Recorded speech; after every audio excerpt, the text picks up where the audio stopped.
नमस्ते.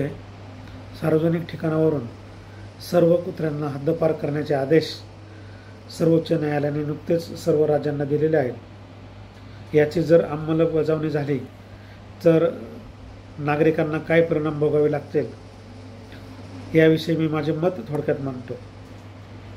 1958 साली चीनमध्ये कम्युनिस्ट नेते माओ त्से यांनी देशातील नागरिकांच्यावर जी उपासमारीची वेळ येते याचे कारण सांगताना तेथील चिमण्या अन्न खातात, धान्य खातात आणि त्यामुळे नागरिकांना धान्य कमी उत्पादन होऊन उपासमारीची वेळ येते असं समजून सांगताना यावर पर्याय म्हणून त्यांनी सर्व देशातील चिमण्या मारण्याचे आदेश दिले आणि तेथील शासन प्रशासन व सर्वच नागरिक चिमण्या मारण्यात व्यस्त झाले.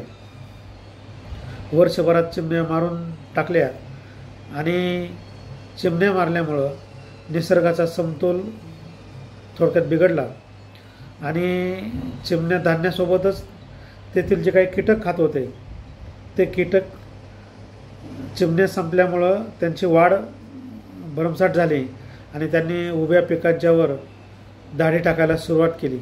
या टोळधाडीमुळं तेथील उत्पादन साहजिकच घटलं आणि उपासमारीची समस्या अधिकच बिकट झाली. नंतर त्यांना खूप पश्चाताप झाला आणि चीनने परदेशातून चिमण्या विकत घेतल्या, आयात केल्या आणि चिमण्यांची संख्या परत वाढवली, समतोल परत जाग्यावर आला आणि उत्पादन वाढण्यास मदत झाली. जर सार्वजनिक ठिकाणाहून जर कुत्र्यांची हकालपट्टी केली, कुत्रे जर नामशेष झाले तर त्या ठिकाणी इतर फिरणारे, उपद्रव करणारे घूस असेल, उंदीर असेल, विषारी साप असतील, अजून हिंस्रक प्राणी असतील, यांना कुत्र्यांची भीती राहणार नाही आणि इतर प्राणी श्वापद यांची संख्या वाढेल आणि यांचा जो त्रास होईल तो नागरिकांना नक्कीच परत कुत्र्यांची आठवण करून देणारा असेल.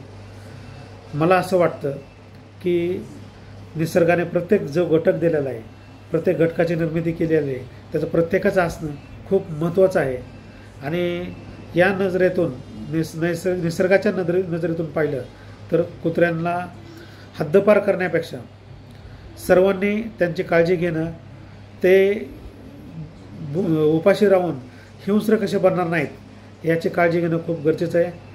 तर प्राण्याविषयी दया दाखवणे आणि निसर्गाचा समतोल ठेवणे हेच आपल्या मानवाचं कर्तव्य आहे असं मला वाटतं. खूप खूप धन्यवाद.